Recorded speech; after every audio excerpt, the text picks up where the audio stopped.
Salam sejahtera, anda sedang menyaksikan Niaga AWANI bersama Sani dan Rozman, dan kita akan mulakan dengan perkembangan RMK ke-13 dahulu dengan Dewan Negara pada Rabu meluluskan usul rancangan Malaysia ke-13 yang merupakan rancangan serta hala tuju pembangunan negara untuk tempoh 2026 hingga 2030 yang di-Ketua Dewan Negara, Dato' Awang Bimi Awang Ali Bahasa berkata usul itu diluluskan selepas lebih suara bersetuju berbanding tidak bersetuju. Terdahulu, usul RMK 13 itu dibahaskan selama 4 hari bermula 25 hingga 28 Ogos, disusuli dengan penggulungan setiap kementerian selama 2 hari bermula Selasa. Persidangan pada Rabu menyaksikan 15 lagi kementerian meneruskan penggulungan perbahasan RMK 13, termasuk Kementerian Komunikasi, Kementerian Kesihatan dan Kementerian Ekonomi sebagai kementerian terakhir.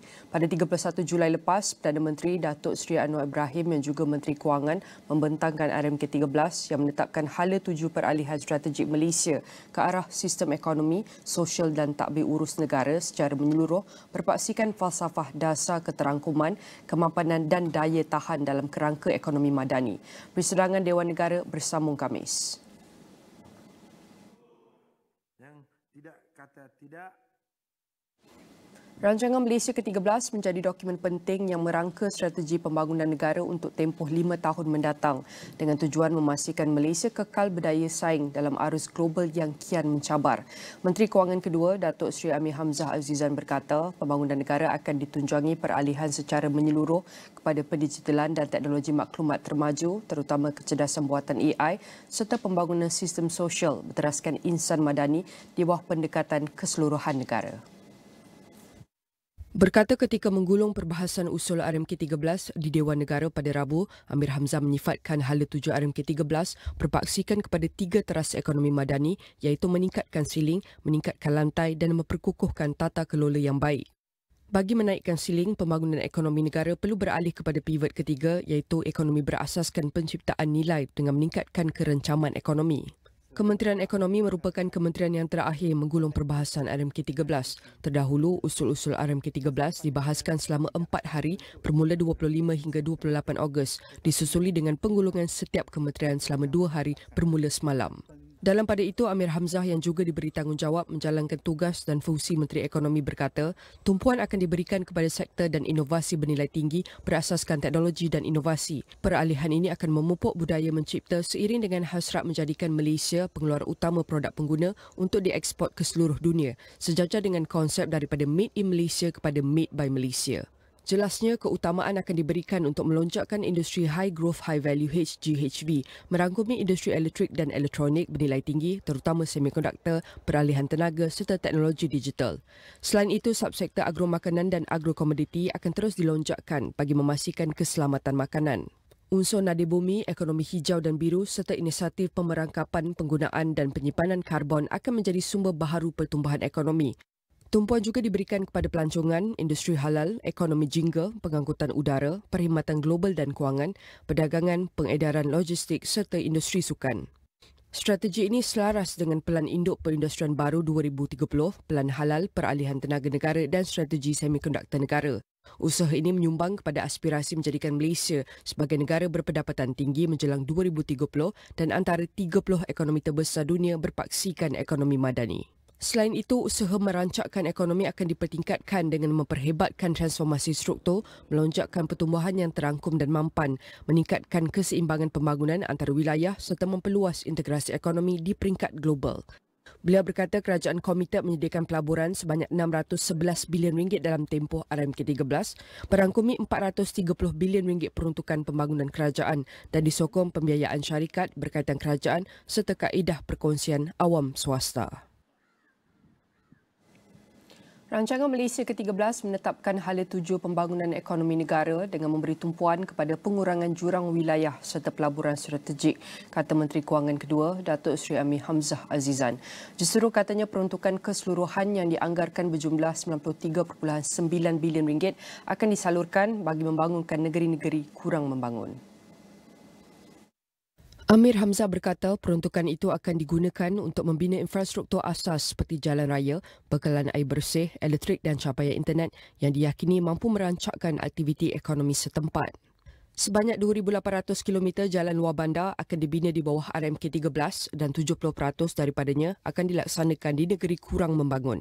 Beliau berkata pembangunan wilayah akan turut diperkukuh melalui projek berimpak tinggi seperti Kedah Rubber City, Zon Ekonomi Sempadan Khas SBEZ Bukit Kayu Hitam, Perlis Inland Port, Taman Teknologi Tinggi Kulim, Taman Perindustrian Hijau Bersepadu Kerian dan Bandar Perindustrian Maritim.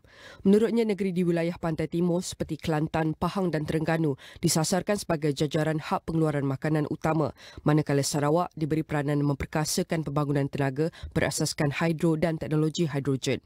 Dalam tempoh RMK13, sasaran nilai pelaburan yang ingin direalisasi oleh pihak berkuasa koridor adalah sebanyak RM75 bilion dan mewujudkan 50,000 peluang pekerja mahir.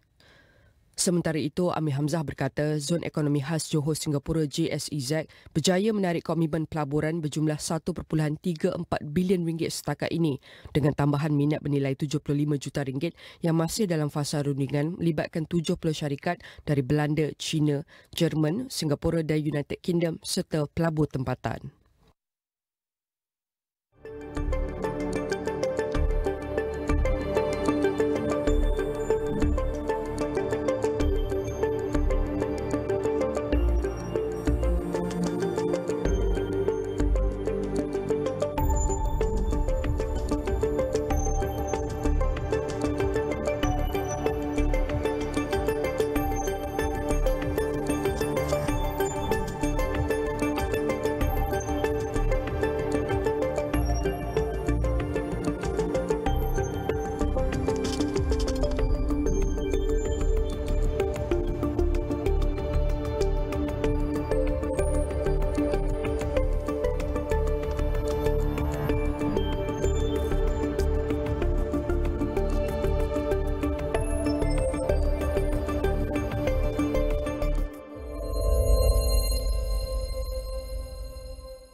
And we're at a pivotal moment in enterprise technology. Just a few years ago, digital transformation was the dominant narrative, modernizing legacy systems, automating workflows, and streamlining operations. But now, a new paradigm is emerging, Agentic transformation. According to Gartner, by 2028, 33% of enterprise software will include Agentic AI capabilities, up from less than 1% in 2024. That means 15% of routine business decisions could be made autonomously without human intervention. In Asia Pacific, 70% of organizations expect Agentic AI to disrupt their business models within the next 18 months. And here in Malaysia, the government is finalizing the National Artificial Intelligence Technology Action Plan, building on the 2021 until 2025 AI roadmap to ensure AI adoption is not only efficient but also ethical and equitable. Joining us this morning is David Iraqi, Chief Technology Officer for Asia Pacific and Japan APJ Bumi. I want to say thank you very much, David, for joining me. Firstly, let's begin with the big picture. What exactly is Agentic transformation and how is it reshaping the way enterprises think about automations, decision-making and leadership? So digital transformation was largely about improving efficiency. So at Bumi, we define agentic transformation as the next chapter in enterprise automation. So if you think about digital, it built the highways, but agentic AI is the self-driving fleet using them. And this is because these agents can reason, make decisions, act autonomously, and it's a shift from AI as a tool to a teammate. So these agentic AIs are adaptable and collaborative, but they require connectivity, clean data, and strong governance. And that's an area where Bumi excels in connecting, orchestrating, and managing these intelligent agents. And as you mentioned, overall is to improve efficiency. And Gartner predicts a sharp rise in agentic AI adoption by 2028. In Asia Pacific, 70% of organizations expect disruption within 18 months. What's driving this urgency, especially in our region?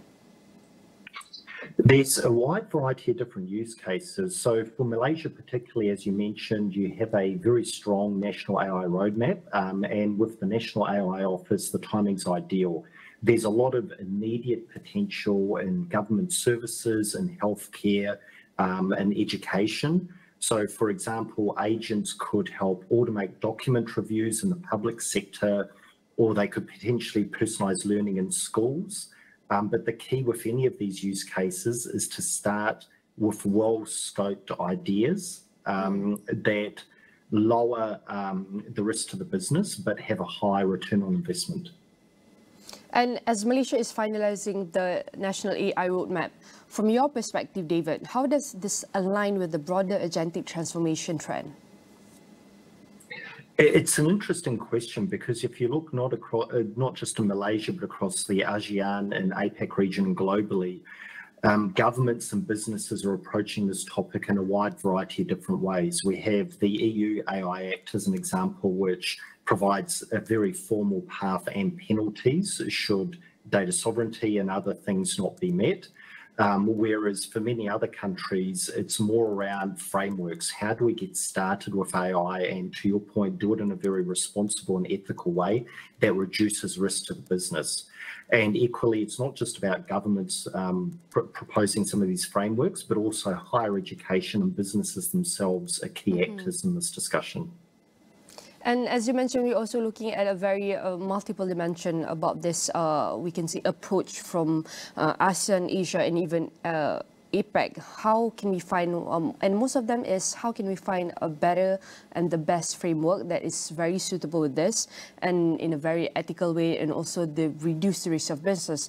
And how is agentic transformation fundamentally different from digital transformation, especially what new capabilities and challenges does it introduce?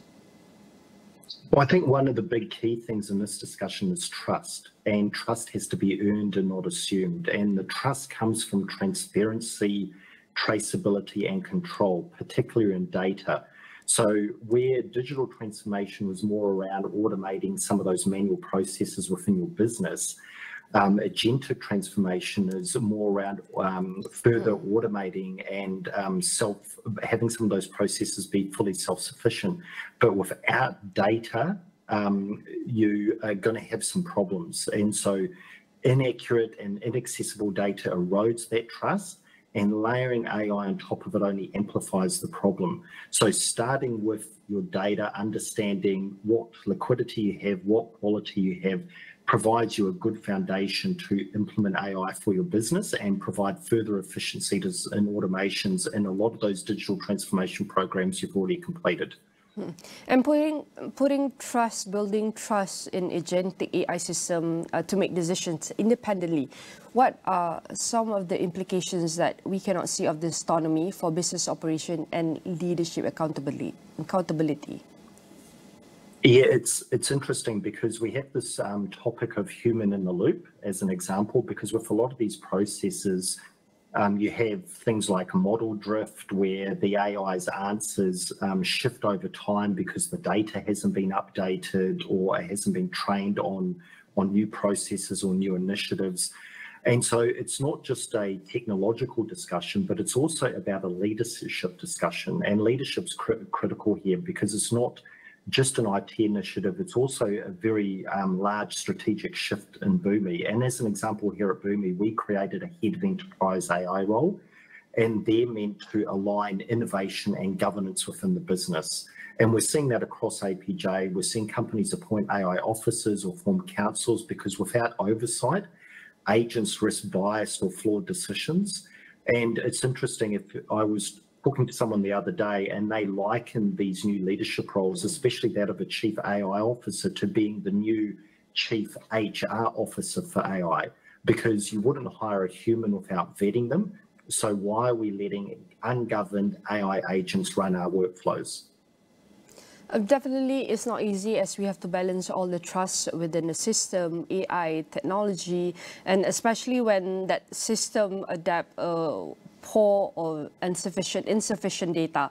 So in this context, agentic AI, what happens to agentic AI that acts on poor or biased data? How can organizations safeguard against this risk, considering that we have to make all of the IT department all aware of this risk, and then we have to maybe upgrade the system? So what are the possible scenarios that we are looking at? Yeah, you've definitely outlined a few of them there. It's not just a technological shift, it's also a cultural shift in business. We have a term, shadow AI, which we're seeing become more prevalent in the industry today, because lines of business users like ourselves bringing models and agentic AI systems off the shelf into our daily work. IT may not be across those, so it's getting the skill set and the knowledge across your employee base to understand what they should be doing with AI and how they should be using it. But equally on the IT and the technology side, it's putting in those governance capabilities, so being able to provide explainability and observability to those models that you're using within your organisation, and equally in that layer down, having a look at how you've connected your systems together, what the quality of that data is, and how you're sharing that data. And typically that's done via APIs, and APIs are that means for AI agents to securely share information between each other and connect back into your business. And definitely everyone, the person who is responsible to overview all of this decision making, anonymously or known, we're seeing also new executive roles like Chief AI Officer emerge. What does this tell us about the shift, and what kind of organizational culture and skill sets are needed to support agentic transformation? How do leaders prepare their teams? Yeah, definitely. As we talked about, those visionary leaders are treating this shift as a strategic overhaul, not just a tech refresh. So those leaders are driving that oversight, ensuring that they don't make biased decisions or flawed decisions. But equally, to your point, across the organisation, we have to look at that skills gap. And we have to understand, how do we get our workforce enabled to use AI as part of their day-to-day job? Because it is about AI being that teammate, making you a lot more efficient in your day-to-day role to enable you to work on higher value tasks for the business. And that may come through initiatives within the business themselves, that may come through higher education, providing courses, or even through government initiatives to skill up the workforce at a national level. And David, maybe we can check moving forward, especially for the business. How can they ensure that agentic AI systems remain explainable and auditable, especially at a scale with the framework that is done or being executed by the government? Is it enough? Yeah, I think that's where, when you have those multi-agent ecosystems, you have to have guardrails across those workflows, not just single models. Because if you think of use cases such as the patient journey in healthcare, agentic AI will be embedded at different parts to improve that patient experience as they enter the hospital, or the doctors, understand what's happened with their x-rays, as an example, their CT scans, to what medication may be assigned to them. So having agent behaviour that's auditable, it's contextual and correctable is going to be key, especially in industries like healthcare.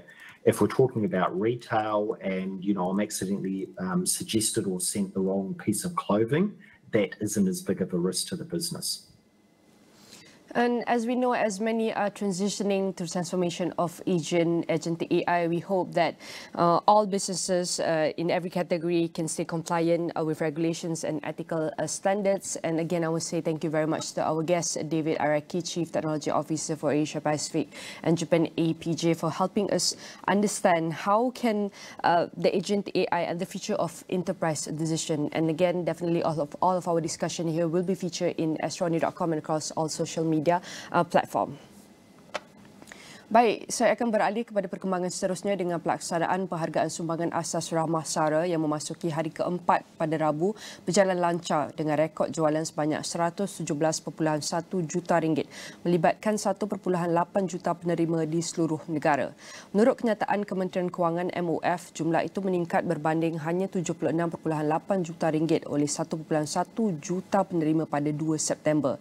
Kadar transaksi berjaya juga meningkat kepada 99.7% berbanding 95% pada 2 September. Selain itu, usaha penambahbaikan dan peluasan kapasiti pemprosesan sistem sepanjang 3 hari telah menyumbang kepada kestabilan sistem yang tercapai hari ini. Sejak pelaksanaan pada 31 Ogos, lebih 4.8 juta rakyat membeli barangan keperluan asas menggunakan kredit penghargaan SARA sebanyak RM100 dan SARA dengan jumlah perbelanjaan rakyat mencecah 312.6 juta ringgit di seluruh negara. Menurut MOF, kredit RM100 penghargaan SARA kekal sah hingga 31 Disember 2025 dan boleh digunakan di lebih 7,300 premis runcit berdaftar di seluruh negara.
Baik, kita akan teruskan dengan perkembangan nilai mata wang ringgit berbanding dengan dolar Amerika Syarikat. Sebelum kita kongsikan perkembangan ringgit setakat pagi ini, kita akan kongsikan dulu atau bawakan perkembangan ringgit semasa ditutup semalam. Ia telah ditutup tinggi berbanding dolar Amerika Syarikat pada Rabu.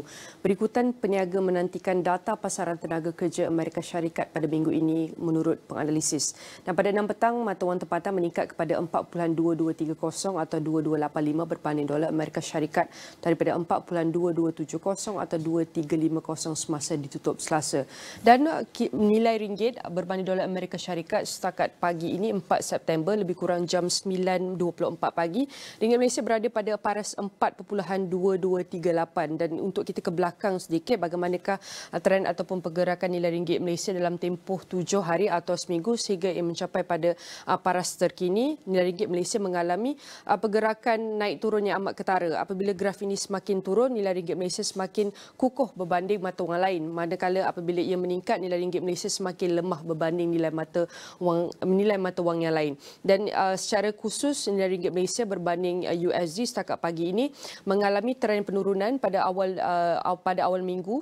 Kalau kita lihat lebih kurang ia mencapai pada paras yang tertinggi iaitu 4.2023 dan antara paras yang paling rendah telah direkodkan oleh ringgit berbanding dolar Amerika Syarikat adalah 4.2335 dan ini juga merupakan antara range ataupun pergerakan yang dapat kita saksikan terhadap nilai ringgit dalam tempoh yang terdekat. Baik, kita akan beralih kepada prestasi Bursa Malaysia. Untuk kita saksikan prestasi pada pagi ini, kita akan melihat kepada prestasi semalam di mana Bursa Malaysia menyusut sedikit daripada kenaikan terdahulu tetapi masih ditutup tinggi untuk hari kedua berturut-turut pada Rabu.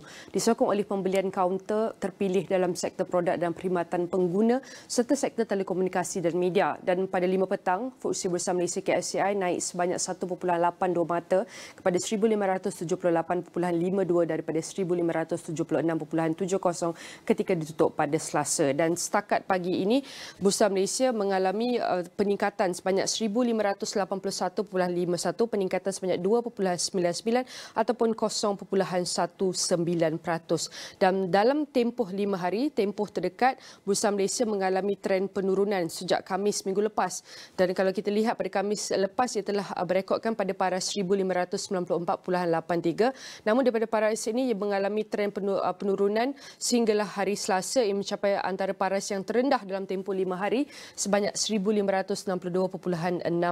Namun selepas hari Selasa kita dapat saksikan peningkatan pada minggu ini sehingga ia mencapai pada tahap tertinggi. Selepas hari Selasa ia berada pada paras 1580.38 dan kita lihat antara angka dan paras ini merupakan antara range pergerakan Bursa Malaysia yang dapat kita saksikan dalam tempoh terdekat terutamanya dalam 5 hari. Dan ini adalah prestasi ringgit Malaysia dan juga FTSE Bursa Malaysia pasaran tempatan yang dapat kita bawakan dari Isnin hingga Jumaat dari 9 pagi hingga 10 pagi untuk para pelabur, dan kita lihat pembuat dasar melihat bagaimanakah pergerakan antara indikator utama ekonomi seperti ringgit dan juga pasaran tempatan.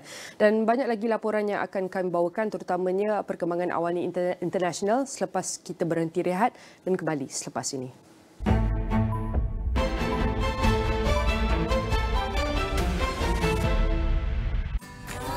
September ini, Astro Home of Kids kembali lebih besar di Pavilion Exhibition Centre Bukit Jalil.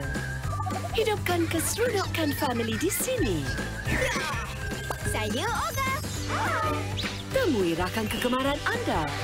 That's perfect. Masih untuk Mega Mato. Sertai pelbagai aktiviti yang menyeronokkan. Baguslah. This is incredible. Lawati peruai mereka. Come here, boy. Pelanggan Astro boleh menebus pas laluan pantas sesi foto dengan Astro Rewards. Buat judul kalinya, konsert mini Diddy and Friends. Hebatnya. Jom. Astro Home of Kids di Pavilion Exhibition Centre Bukit Jalil. Mari bergembira bersama.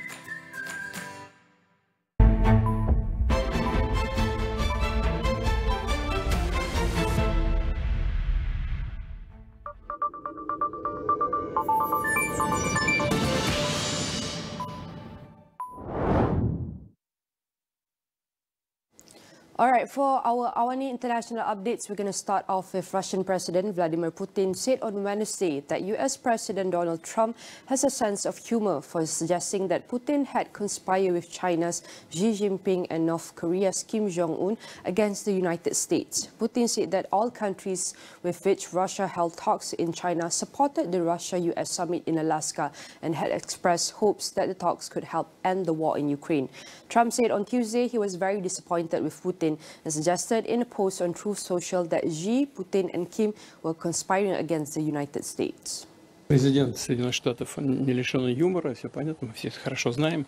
Вот. У меня с ним добрые отношения сложились. Мы общаемся друг с другом, друг другу по именам. Я могу вам сказать, и надеюсь, и он тоже услышит, вот как это не покажется странным.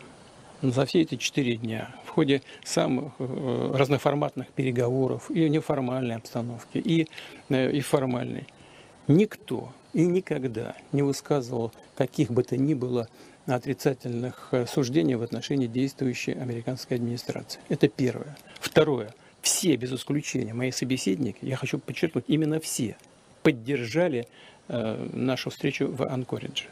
Ну, все. И все выразили надежду на то, что позиция президента Трампа, ну и позиция России, а других участников переговоров приведет к окончанию вооруженного конфликта. Пожалуйста. Wall Street stocks recovered some ground on Wednesday after technology conglomerate Alphabet rose on a favorable antitrust ruling. But gains were muted as investors digested softer than expected labor market data and in sell-off in long-term global government bonds. Job openings, a measure of labor demand, dropped 176,000 to 7.181 million by the last day of July, the Labor Department's Bureau of Labor Statistics said. I think what we're seeing really is the market kind of treading water ahead of hopefully a rate cut coming to us in a couple of weeks. But the impetus behind that rate cut is going to be a really important part of the discussion. Is this because we're actually winning the war against inflation? Or could the motive be a little bit more suspicious to markets in that growth is slowing? And part of that showed up today in the JOLTS report, where we actually saw a meaningful reduction in the amount of open jobs that were available for employees searching for new work. So that kind of is a signal that growth might be slowing, and the reason we get a rate cut might not be the one the market has priced in at the moment. So as we take a step back and look at what the overall impact of interest rates have been in the economy over the last year and a half, it's a really important discussion. And that's why the market reacted so violently to the upside when there was even a whiff of confirmation from Chairman Powell that rates might be going lower. And the reason is simply that the cost of capital is restrictive right now, and it's impacting a lot of different places. It is slowing growth for a lot of companies. We did see Q2 earnings for the S&P 500 up about 11%, and revenues were up about 6%. Both of those numbers were better than we expected overall from the S&P 500. The problem we have with that data right now is 80% of that is driven by 10 stocks. We all know the Magnificent Seven names. If we sprinkle in names like Palantir and Broadcom, now you're accounting for the vast majority of that growth by just 10 companies.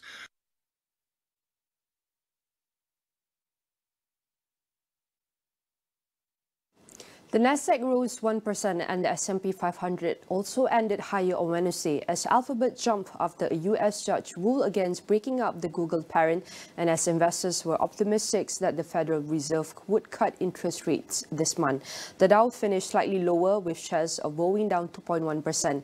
Alphabet and Apple gave the S&P 500 and Nasdaq their biggest boost. Let's go in depth with the recent updates on Apple and Google. As we can see from the S&P 500 website here, we're going to take a look at the US market, and every stocks categorized by sector in the industry, we can see the size represents all the market cap. We're going to start with Apple also. Apple as of this morning is up by 3.81%. As we can see, as the update for Apple as of this morning is a greener than most of the other sectors within the S&P 500 currently. And for the Apple, we can say that it's not only Apple, but also Google is also up by 9.02%, almost achieving 2 growth digit as of 4th September. And the latest and the recent updates about Google and Apple is Google won't have to sell its Chrome browser. A judge in Washington said on Tuesday, handing a rare with too big tag in its battle with US antitrust enforcers, by ordering Google to share data with rivals to open up competition in online search. Google parent Alphabet's shares were up to 7.2% in extended trading on Tuesday as investors cheered the judge ruling, which also allows Google to keep making lucrative payments to Apple that antitrust enforcers said froze out search rivals. Apple shares rose 3%. Make sense of the latest ESG trends affecting companies and governments. US district judge amid Meta also ruled Google could keep its Android operating system, which together with Chrome helped drive Google's market-dominating online advertising business. The ruling results from a 5-year legal battle between one of the world's most profitable companies and the US, where antitrust regulators and lawmakers have long questioned big tech's market domination. Meta ruled last year that Google holds an illegal monopoly in online search and related advertising, but the judge approached the job of imposing remedies on Google with humility, he wrote, pointing to competition created by artificial intelligence companies since the case began. Google faces a major threat from increasingly popular AI tools, including OpenAI's popular ChatGPT chatbots, which are already eroding Google's dominance. If allowed to access the data Google is required to share, AI companies could bolster their developments and chatbots, and in some cases, AI search engines and web browser. And as of this morning, we can see this is the recent updates about Google and Apple as of this morning. And we're going to move on to semiconductor updates, especially NVIDIA. First came the theft, then the epic PowerPoint fail. A software engineer stole confidential source codes, jumped ship to chip-making giant NVIDIA, and then accidentally shared the documents on a video call with his former colleagues. The theft and blunder led the man's prior employer, Global Automotive Tech supplier Valeo, to file a trade secrets lawsuit against NVIDIA. Now, a federal judge in San Jose, California, has greenlit the case for trial in November, ruling that the jury must decide whether the chipmaker benefited from the pilfered information. Trade secrets have been called the lifeblood of Silicon Valley, and the case raises a thorny intellectual property question. Can NVIDIA, which claims it didn't want or use any of the stolen information, still be held liable for the rogue employees' misappropriation? And that is the recent updates of NVIDIA. And as of the morning, we can see NVIDIA is down by 0.09%. And now, the next update for one of the biggest company within the software infrastructure is Microsoft. It's up a little bit by 0.05%, and Microsoft has agreed to give US agencies a discount on its cloud services. The General Services Administration said Tuesday as part of the administration's push to sign deals with tech companies for departments across the executive branch. The deal will save the US government up to $3 billion in the first year, according to GSA and Microsoft.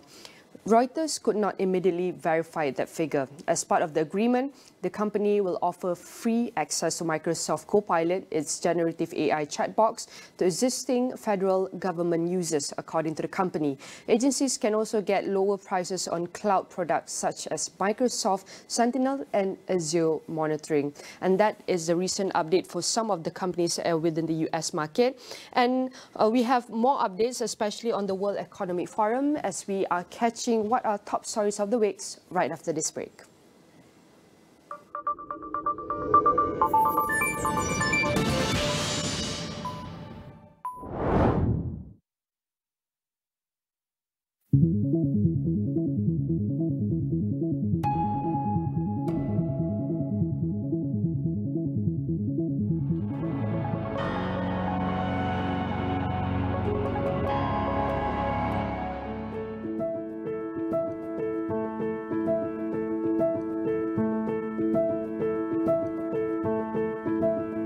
We are underfunded, overstretched, and literally under attack. The needs are going in one direction and the money is going in the other.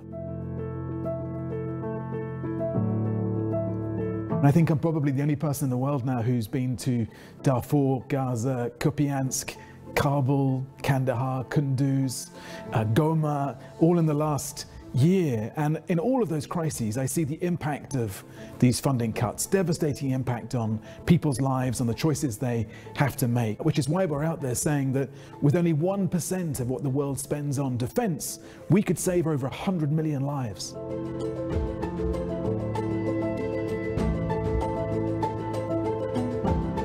So everywhere I go, I spend a lot of time with the local teams, local organizations, local communities who really are the front line of the humanitarian response. I want to shift power to those local organizations and away from the center, away from the hierarchy.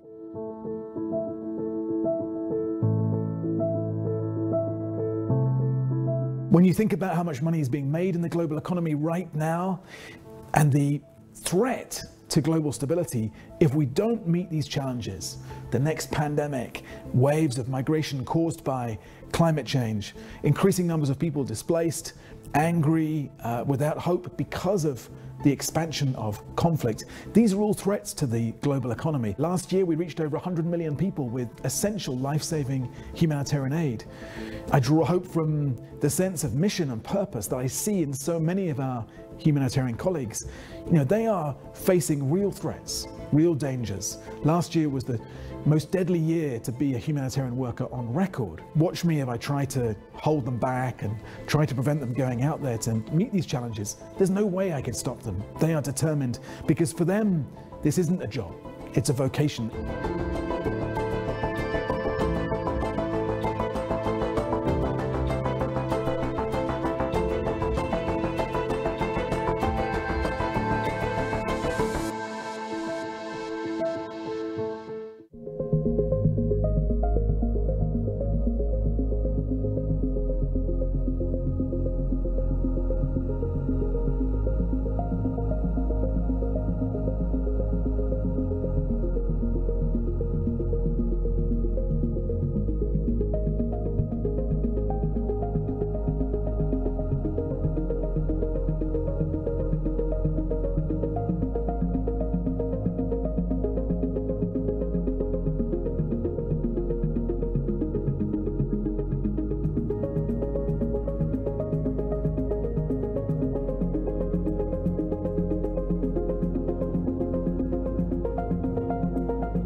ongoing curiosity. Just read every day, okay?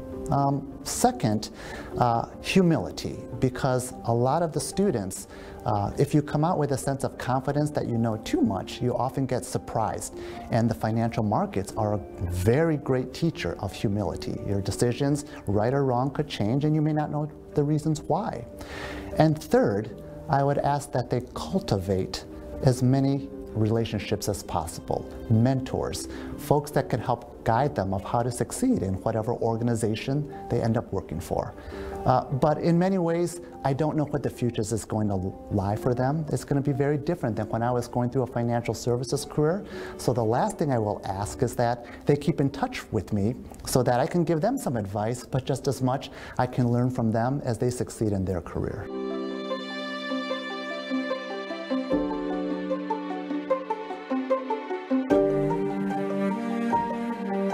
I remember when I first entered in my own career for banking, learning to use PowerPoint and Excel was considered you're a cream of the crop student. But you quickly learn a few years once you're in industry that these technical skills tend to get out of date very quickly. So what you do want to make sure is that you are able to learn as fast as you can and that you're keeping curious about all the changes and developments.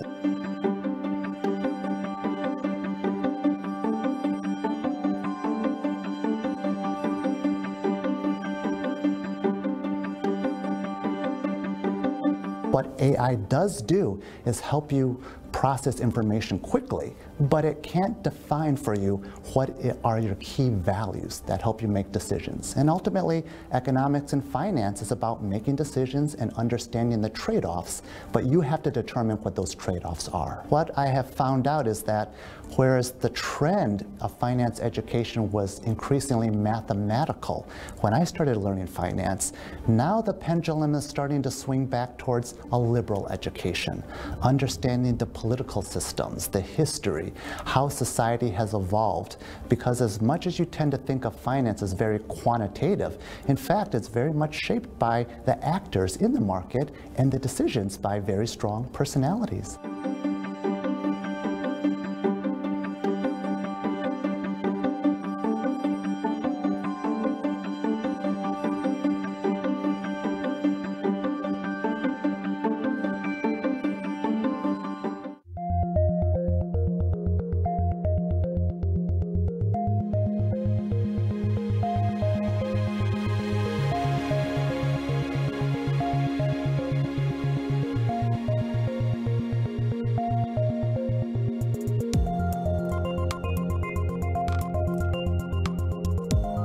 At the moment, most encryption systems in the world use a combination of what are known as like classical hardware, random number generators. These are based on electronic noise.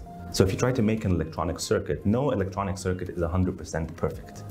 And you leverage that noisy behavior to create some randomness that you can then use. And you use that within a system that also puts it in what's known as a pseudo-random number generator.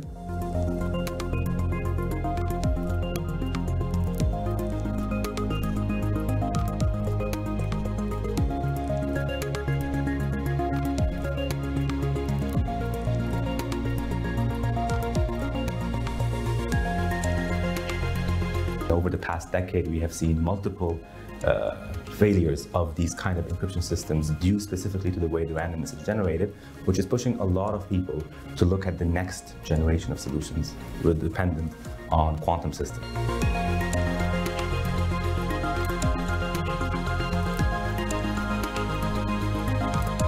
When you have a particular quantum physical system, and when you try to measure it, the outcome of that measurement is completely probabilistic.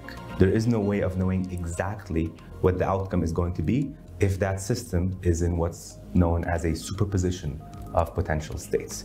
Every time you measure that system in superposition, you're going to get a result that you cannot predict.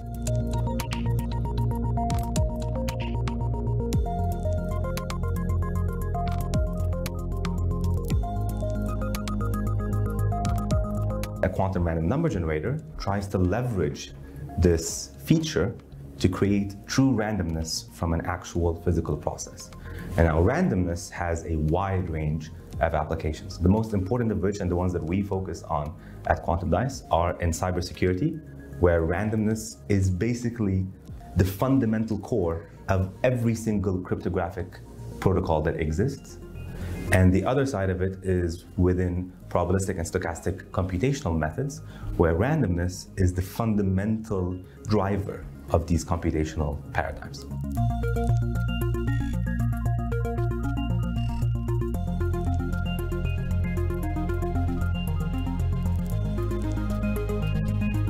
Our quantum random number generator has the unique ability to do a continuous evaluation and assurance in real time of the randomness that's being produced, which is a feature that no existing classical system can reproduce. This gives you a level of assurance and a level of verification on the security of your system that we didn't have before.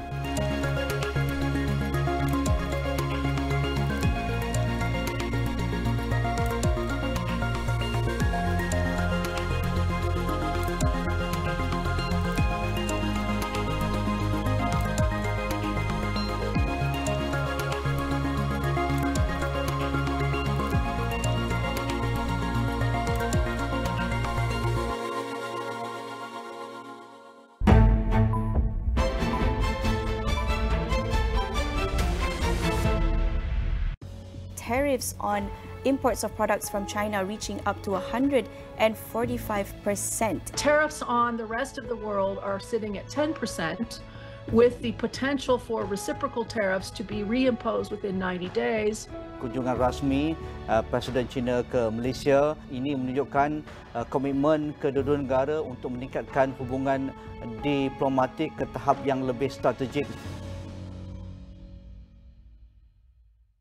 Pentas yang penuh dengan kejutan. Enjoynya tiada penyingkiran. Kini mereka bersedia to burn the stage. Budak ni ada potensi. Memang bagus lah. Oleh kerana bagus, aku bagi markah tinggi sekali. As a manager, tadi mencederakan persembahan artis you. Cederakan ke? I rasa jadi enjoy je. I rasa sebab... Tak. Bagi penyanyi betul-betul boleh nyanyi, this is very good concert. Manager manakah mampu bertahan mengekalkan artis mereka? Talk to my manager. Siaran langsung di Astro Ria dan Astro Go. Debaran memuncak di STL Champions Cup. Kini berentam dengan gergasi antarabangsa. Lipasan kilat, pertahanan teguh, segalanya demi gelaran juara terpuluh. Aksi legasi kini mendominasi. Terus membara dengan persembahan waris dan mini fly. Selcom Digi Sepak Takraw League secara langsung di Astro Arena dan Astro Go. Uniform Tentera Darat Malaysia TADM bagi peserta program latihan khidmat negara tidak seharusnya menjadi isu hangat. Jenayah penipuan pelaburan mencatatkan jumlah kerugian tertinggi pada tahun ini setakat 2 Februari lalu. Kementerian Pendidikan memandang serius isu peningkatan trend penggunaan rokok elektronik. Lembaga Lebuh Raya Malaysia LLM memperluaskan larangan kenderaan berat memasuki lebuh raya pada waktu puncak di beberapa jajaran terpilih di sekitar Lembah Kelam.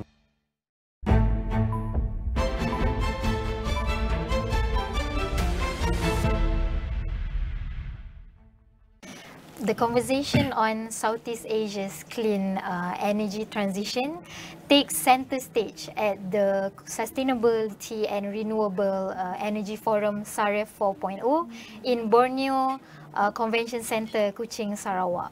With the theme Partnerships for Our Goals, Sustainable Growth and Prosperity for the region, the forum explores how regional collaboration can shape a sustainable energy future. So joining us now is Datuk Sharbini Sohaili, Group Chief Executive Officer of Sarawak Energy and Organising Chairman of SAREF 4.0. Datuk, thank you for joining us. Thank you very much for having me. Okay, partnership is a central theme this year. How can partnerships help turn the discussion at SAREF 4.0 into practical outcomes that accelerate the region's renewable energy transition? So partnership is key to accelerating energy transition, not only in Malaysia but around the world, right? So SAREF, is bringing together, group of thought leaders, industries leaders, and industrial experts to collaborate and to discuss and talk about how we can basically accelerate the energy transition, not only through discussion, but through actual action.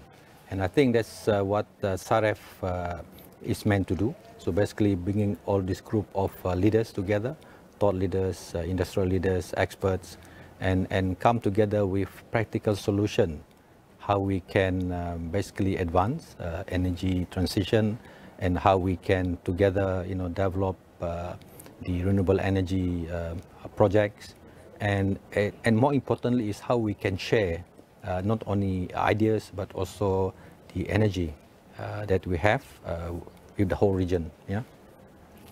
All right. In what ways does Sarawak's renewable energy journey contribute to ASEAN's broader transition goals, and how does hosting SAREF 4.0 position Sarawak as a regional leader? Yeah. So Sarawak is sitting in a very good place. We have abundant hydropower resources. We have many rivers. We have plenty of rainfall. So we have the ideal condition for us to set up a thriving, renewable energy power generation sector. So we have to thank our leaders as well for their foresight in identifying that these are the possibilities, and brought us onto the path of transitioning. In fact, we had a strategic shift from hydrocarbon-based power generation to more renewable hydropower back in the 1980s, culminating in the commissioning of Batang Ai hydropower plant, which I think you have a picture on the background here, in 1985. So this year we are celebrating 40 years anniversary of Batang Ai. And subsequent to that, we developed Bakun and Murum, and now we are developing Baleh hydropower plant, 1,285 megawatts to be completed by 2029. And this hydropower, the shift to hydropower has allowed us actually to reduce our carbon footprint. Yeah, so the carbon intensity of our grid actually reduced by 70% from 2010 to today, and we have actually, as our state grid, have met the COP21 target, of bringing temperature rise to below 2 degrees centigrade back in 2014, and now we're looking at bringing it down to 1.5 degrees centigrade. So in terms of energy transition, we actually are helping Sarawak and also Malaysia in meeting the COP21 target. And at the same time, the transition to hydropower allows us to explore other alternative renewable energy resources like solar, like biomass, and many other renewable energy. So I think we are, Sarawak as a state, I think is sitting in a good place. We have a lot of hydropower potential, and then we are now bringing solar in. And I think if we develop all the resources we have the opportunity to drive towards our aspiration of becoming the regional renewable energy powerhouse and be able to share our renewable energy with our ASEAN neighbors. Yeah. What role can Sarawak play in strengthening regional energy integration, particularly through initiatives like the Borneo Grid and the ASEAN Power Grid? Yeah, I've always said that there will be no transition without transmission. So I think it's very important, as I said, that each of the ASEAN country capitalize on the renewable energy available to them, develop them, and then share with their neighbors. And that's exactly what Sarawak is doing. So currently we are driving the development of the Borneo Grid. So in 2016, we did our first interconnection to West Kalimantan. And I think next year is a 10-year anniversary of that interconnection. So we have a very good relation with PLN in terms of energy exchange. And the completion of that interconnection allows us to explore and to look at other bilateral interconnections. So much so that by October this year, we are going to energize our line to Sabah. And this morning, we have signed an MOU with Brunei to look at collaboration in the energy sector and how we can translate that into interconnection with Brunei as well. So once you can see that that is basically the framework for the Borneo power grid, yeah. And to me, the Borneo power grid is a very important component of the ASEAN power grid, which our Deputy Prime Minister is driving now, as Malaysia is the chairman of ASEAN, and we are working on trying to develop the ASEAN grid to ensure that the whole of Southeast Asia is interconnected and we can share our energy across borders and whatnot. And to me, Sarawak is by driving the Borneo grid is able to demonstrate that it can be done, and hopefully that it will be a model for the other parts of the ASEAN grid, ASEAN power grid to take effect. Yeah. So, Dato' Syarbini Sohaili, Group CEO of Sarawak Energy and Organising Chairman of SAREF 4.0, thank you so much for your beautiful and meaningful insights. Thank you very much for having me on this session. Thank you. So clearly partnerships and cross-border collaborations will be critical in powering Southeast Asia's clean energy transition. Thank you so much, and that's all from me from SAREF 4.0 in Borneo Convention Centre, Kuching, Sarawak.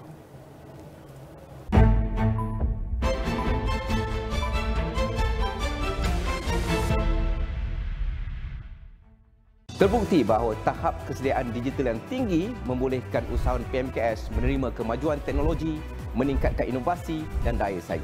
Nak tahu bagaimana nak menilai tahap kesediaan digital dan mempercepatkan transformasi digital syarikat anda? Temui kami di 5 lokasi: Perak, Sabah, Kelantan, Melaka dan Selangor. Jumpa di sana.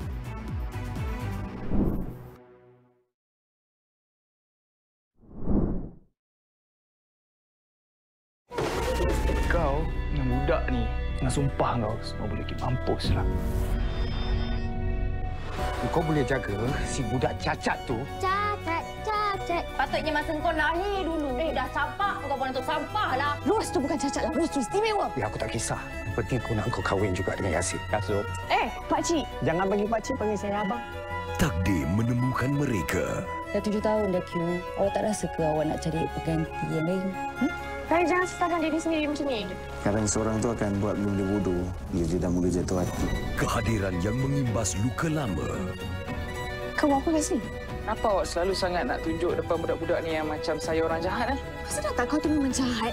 Awak tahu tak, selepas awak dengan Rus dah pergi, hidup abang tak aman. Abang tahu saya akan datang. Siapakah yang mampu memberikan rumah tanpa luka di Astro Ria? Uniform Tentera Darat Malaysia TADM bagi peserta program latihan khidmat negara tidak seharusnya menjadi isu hangat. Jenayah penipuan pelaburan mencatatkan jumlah kerugian tertinggi pada tahun ini setakat 2 Februari lalu. Kementerian Pendidikan memandang serius isu peningkatan trend penggunaan rokok elektronik. Lembaga Lebuh Raya Malaysia LLM memperluaskan larangan kenderaan berat memasuki lebuh raya pada waktu puncak di beberapa jajaran terpilih di sekitar Lembah Kelam.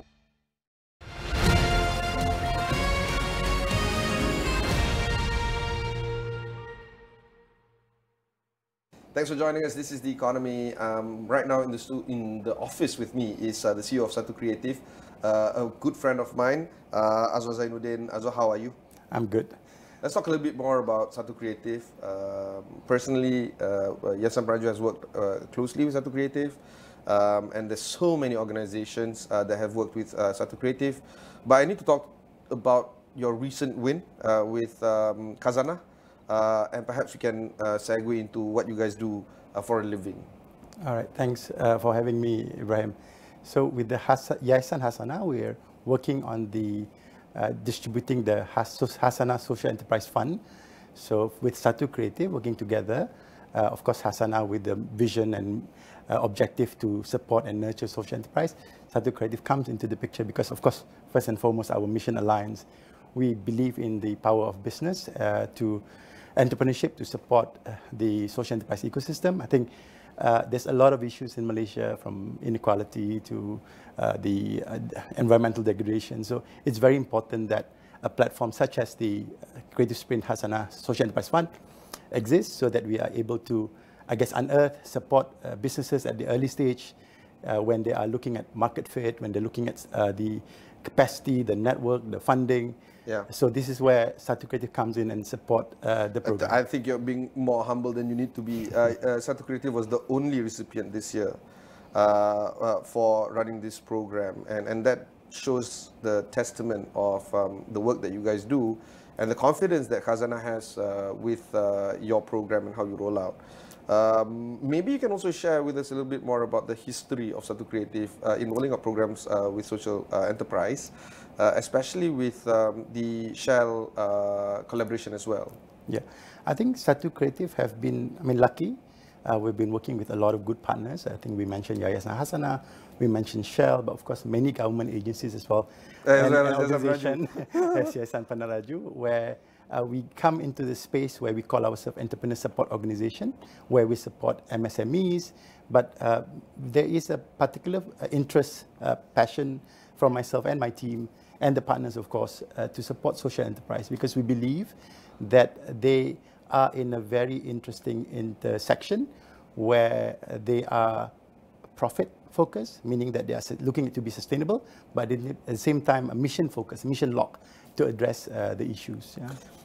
I wish I can mention the names, but I'm not too sure if they are comfortable if I reveal them. But Malaysian GLC and GLIC CEOs are also grappling with this story of how to build sustainable social enterprise programs. While they believe that the social element is critical to grow communities, that commercialization element is something that has always been lacking when Malaysian enterprises roll out SE programs. Do you emphasize that commercial aspect, or at least the economic viability aspect of sustainability in rolling out SE programs? Definitely. We learned a lot from the various programs that we've been running over the many years. So looking at businesses that are successful, I think we have to take a step back. We need to look at the funnel, creating the funnel, developing the funnel, especially in the early stage where these businesses are at a very precarious, still at a stage where they haven't found the market, the customer, that they're able to generate the revenue and find the business model or market fit. So this is where organizations like Satu Creative and many others as well are working together towards supporting to create the funnel so that we can unearth the gems. Because the success of businesses is not determined by programs or by funding. It's determined by the ability for them to meet specific needs, to design sustainable business model. And this is where I think where we come in, and many others as well, and we're learning. Social enterprise, of course, have been in Malaysia for some time, but it hasn't really taken off. So, of course, we can point fingers, but I think more important is, I think there are many very capable and visionary founders out there, but the challenge is how do we tackle the market? Because at the end of the day, why we want to support social enterprise as opposed to, I guess, the traditional businesses only, is because social enterprise actually fits in the nice space where the government can't do everything. We have to accept that. I think there is a dependency where we're always expecting and blaming the government, but in fact, the other option is to depend on the NGOs. They are always depending on funding. So where social enterprise comes in is they fit in a space where they can generate their own revenue, sustain their own business model, scale, but at the same time address the issues that are so important. There's so many. I think it's like that saying, right? You are the change that you've been waiting for. I think a lot of that come into play for intermediaries or support organizations like Yayasan Penaju and Satu Creative to support that, to nurture that. Another saying that I've been hearing rather often is when you have hope, that means you're still relying on other people to execute. It's best to execute yourself, and you're the change that you're waiting for, right? Let's set the record, or let's set the setting, the sense of how social enterprise, especially how it's done in Malaysia, is being seen and done? And how do we set the stage up for, say, ASEAN and global dominance for accessing a larger market, the way you put it just now? Market accessibility is important, but at the same time, sometimes many of the social enterprises we see are done in small communities where commercial viability might not necessarily be there, so therefore they need to tap into other markets. So how do you see social enterprise done in Malaysia can actually set the record or set the plane nice for ASEAN market to be accepted, or even global stage to be to have access to? Yeah, I think to that question, a lot of it is a mindset conditioning. I mean, like for ourselves at Satu Creative, we've been knocking on doors, we've been doing some work in the region. I think they need, I mean, for Malaysia, we're a relatively medium-sized or even small market. So from the business perspective, on the business acumen level, I think we should condition ourselves as, and looking at ASEAN as a single market. I think there are challenges, there are complications, they require certain navigation, but that idea, that vision could be there. I think good solutions are needed everywhere, and not just in ASEAN, even across. We look at the global south. So this is where, before we get there, I think Malaysia, of course, whether it's Klang Valley or in other parts of Malaysia, it's a good place for us to test and nurture. But at the same time, the vision needs to be there, that we are creating a product that hopefully is repeatable and scalable, and ASEAN would be the natural next step for Malaysian businesses. You're rolling up programs in other markets in ASEAN as well, for instance in Indonesia. How do you compare Malaysia versus Indonesia and other markets as well? Do you see some similarities, some vibrancy possibilities? Where do we stack up against our neighbours? I think it's relatively similar. The needs are similar. I think across ASEAN we see inequality. Across ASEAN we see values in supporting those areas where perhaps they are too niche or narrow for the government to come in, but valuable enough for businesses to look into. So one way we're looking at when looking at the ASEAN market is partnership. In business, you have to build that trust, being able to, I guess, look for win-win solutions. So this is where we're looking at in the region. We're fortunate, for instance, in Indonesia, in Brunei, there are partners that shares our values, shares our mission, shares our goals, and at the same time are also facing similar challenges.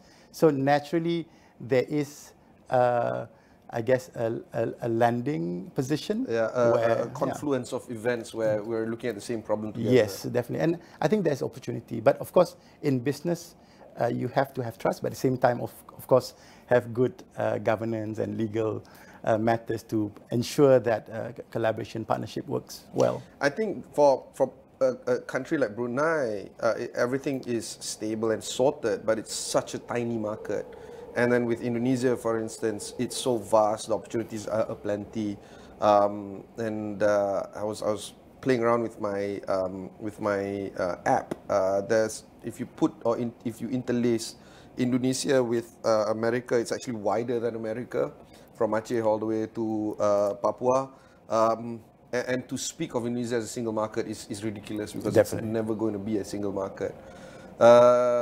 Having said that, you look at all these countries, Malaysia, Brunei, Indonesia, and other ASEAN markets, they don't inculcate social entrepreneurship in their GDP growth strategies. So how do you see that as, is that the biggest stumbling block for us trying to grow social enterprise in ASEAN, in the global stage? Yes, I think it's important for policymakers, I think ecosystem partners to look at, I think, beyond just GDP. Of course, GDP ultimately is a lagging indicator. It's nice when the scale is there to, I guess, be sizable enough to be measured from a GDP standpoint. But looking at the social enterprises that we've seen in the region, they are tackling real issues. I mean, for instance, the farmers all the way in Baram, where they do not have market access, they don't have the, I guess, capacity to produce good products. This is where social enterprise can create the interlinkages, the supply chain, the value chain. And I think looking at these individual stories is just as important as looking at the macro picture. I think anyone should not be left behind just because of circumstances where they are born in a rural area, or they are born to a, I guess, less privileged family. So when looking at social enterprise, I will implore, I guess, JLC, the government, or any corporate partners to look at it not just at the macro level. Yes, we want to scale, but we also need to look at the depth and breadth. I think this is a key term when looking at the impact that social enterprise generates and creates. I think also, when you talk about over-reliance on government aid, for instance, it's mostly on government grants and government money. And if you look at JLC, for instance, the same thing, CSR money or corporate responsibility cash coming into this space to perhaps jumpstart. What I want to focus a little bit more in our next set of conversation is on policy, because no matter what, the government sets the policy. And if we take our eyes away from, say, the ASEAN stage and focus domestically in Malaysia, we're looking at some flavors already being mentioned in national-wide policies like the 13th Malaysia Plan that has been approved by the Parliament recently. We're looking at the national enterprises or national entrepreneurship policy as well. Do you think that the policy that is being framed in these national framework is enough, or how do you think it can be further optimized? When you mentioned depth and breadth of social enterprises, where do you see the gaps are, and how do you close it? Policy has its place, and definitely it has an impact on, I guess, the ecosystem where the social enterprise exists. But looking at, I guess, a past history, I think we have several plans and blueprints on social enterprise. While they are, I guess, good in intention and nature, whether if we were to measure whether social enterprise is mainstream, whether it's scalable, I think there are still some space, there's still some gap there. So, but more importantly, I think it is about nurturing quality businesses, because ultimately the mission is there. Usually people has a purpose and they are guided as a true north for them to achieve that mission. But where we see businesses fail is on, again, sometimes there are over dependency on grant. But that basically means it's not economically sustainable. Yeah, I think partly because it's so widely available, but it's available without some control and some level of governance. I think where we're looking at early stage businesses, for example, we want to nurture them. There have to be some level of graduation. Where they go to the next step and perhaps less dependent, or in fact, if they're looking for grants, it's grant for what? For what purpose, and how do we ensure that these grants are being used for them to, for instance, scale to the next level. So where we see at the moment, the grants are available. I mean, you brought it up a very good question earlier, where comparing between Indonesia and Malaysia, the feedback that I get a lot from our neighbors is there's not as much support as we do get in Malaysia. We're quite privileged in that sense. However, I think what needs to happen next is, I think, conditioning, setting the what is it that we expect to achieve in terms of outcome from this investment through grants, through all sort of financing. Let's talk a little bit more when it comes to the businesses that are able to scale up. I have no idea how many enterprises that you have helped, shaped, the entrepreneurs that you've worked with, and guiding them, finding their true north, and helping them persevere and push through the sludge and getting to the objective that they need to be. From your experience, what makes a business model economically viable and acceptable by the market to a point where they can, scale up and graduate, as you put it? I think first, of course, looking at the business model and the market fit. I think we've seen businesses, for example, a popular example would be Irene Mosito from the Mowangi in Sabah. They're still relatively small, but considering they are in Ranau, they are not in the major cities, the fact that they're able to grow their business while not, while at the pace that is manageable, but still something that we can look at as a beacon, you see. So from this one business, you're looking at supply chain that goes all the way to the 5-star hotels.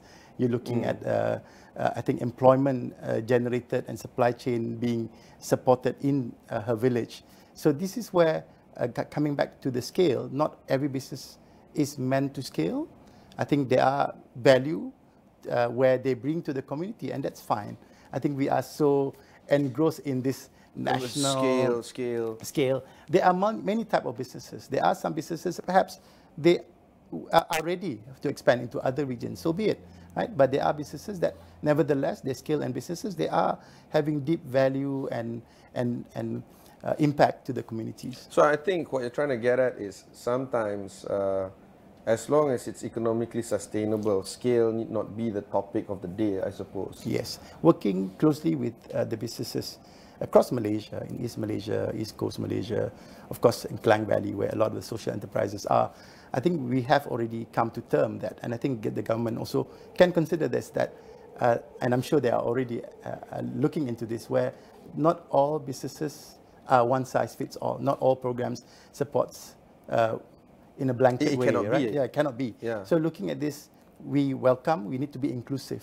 Again, if you look at data research that's being done by some organizations, you see that a lot of the social enterprises, it's very much a Klang Valley area, like, you know, some of them are like at co-working spaces, nice coffee shops and all that, but the value is also in the kampung, in the villages, whether in Ranau, for example, for Irene earlier, you know, whether it's in Barrio in Sarawak. So this is just as equally important, and we should not be too, I guess, for one single track in terms of where we see the value that social enterprise can bring to Malaysia and beyond. Innovation and technology and creative, these are the kinds of efforts that not just the government, but of course the private sector as well is trying to deepen and help social enterprises achieve their economic viability and sustainability. Do you think it can be further integrated with these type of elements, or do you think that, you know, sometimes we have to admit defeat and move on? Maybe for social enterprises, innovation technology shouldn't be the day. It should be on values and culture and local influence. I think social enterprise on its own is innovation. It is an innovative business model. So innovation is not, I guess, one or the other between social enterprise and technology. So we believe that technology is a game changer. The fact that they're able to promote and market their product, the fact that they are able to improve the way they deliver their services and solutions. So definitely we do not see this as separate. And in fact, we encourage businesses to tap on all this technology to be able to scale their business, to create more value. And yes, I think it's not, I mean, the idea of social enterprise as this nice, in the village, rural, small, ultimately it is a business. If technology is impacting across businesses in any sector, I think it's the same with social enterprise. We want to look at, we should be looking at how we can adopt and bring in better technology, better process to ensure that our solution is more feasible, desirable, and ultimately viable and sustainable.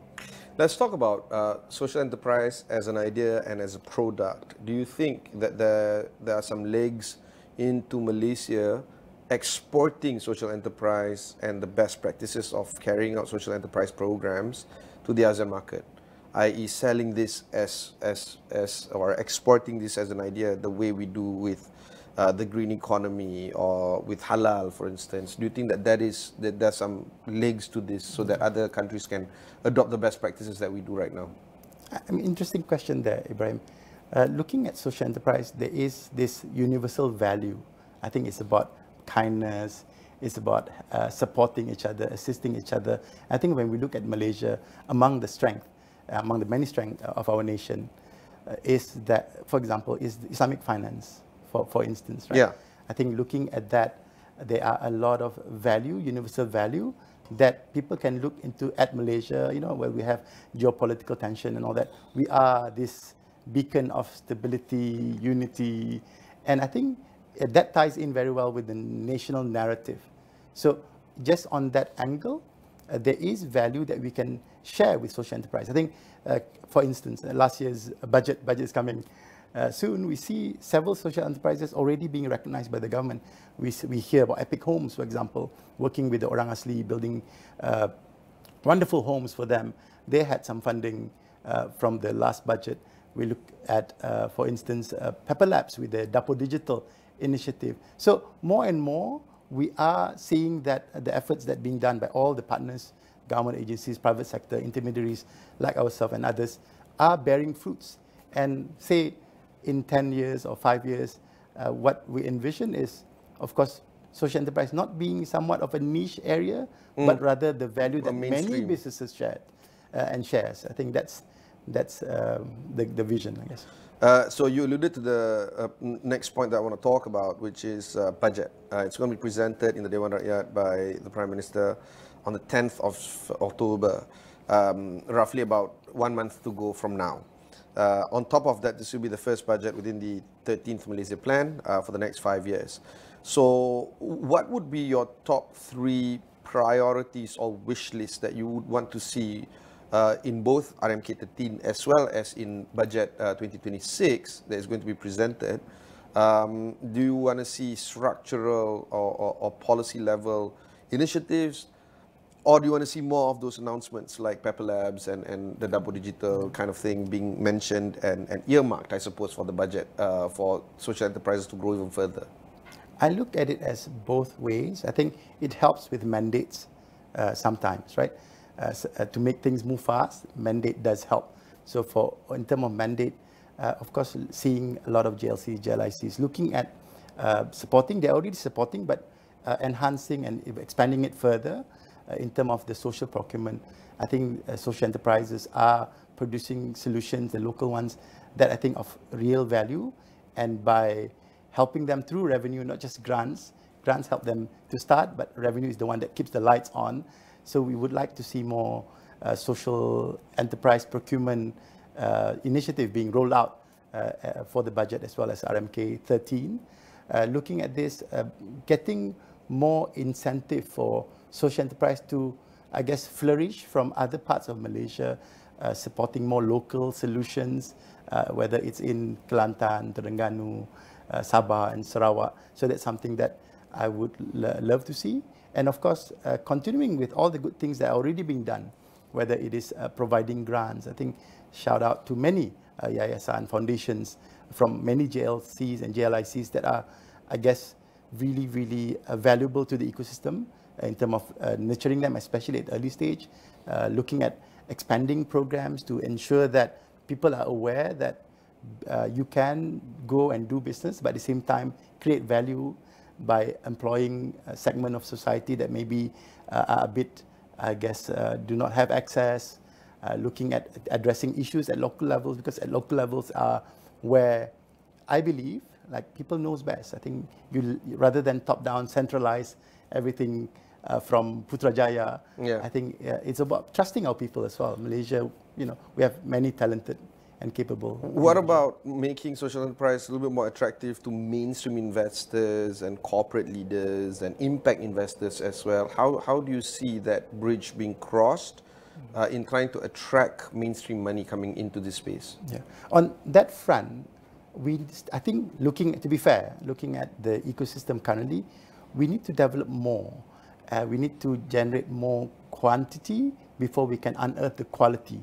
Otherwise, could be attention at the early stage, but on the long run, they may not be the funnel to sustain investment. The funnel that you spoke of maybe 20 minutes ago. Yes, looking at this, this is where I think investment, yes, there should be incentive for angel investing or impact investing, for instance, for social enterprise. I think that's another thing that the government can look at in RMK 13, looking at the medium-term period.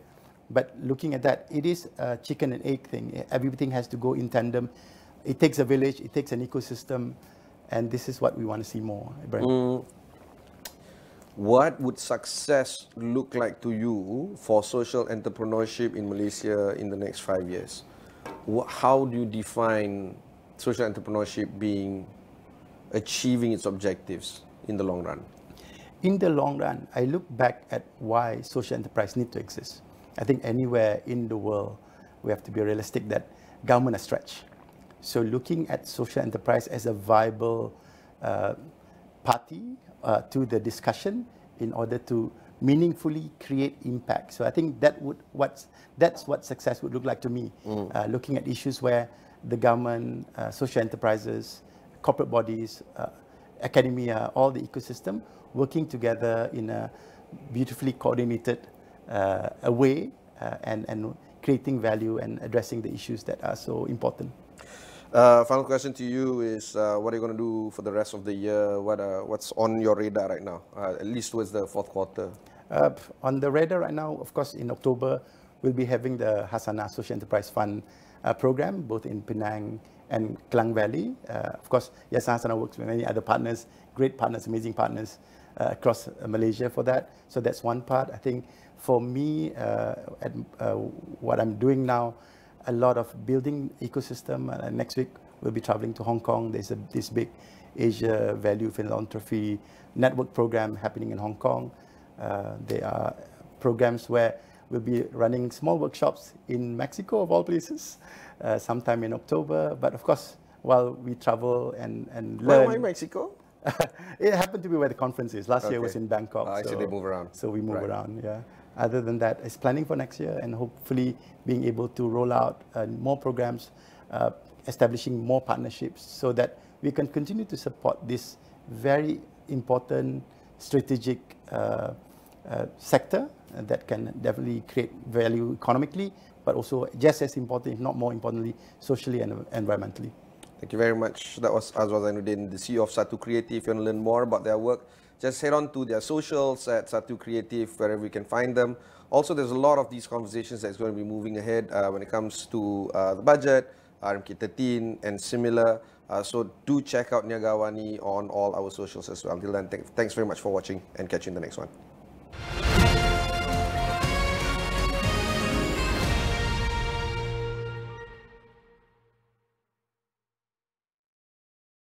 Bully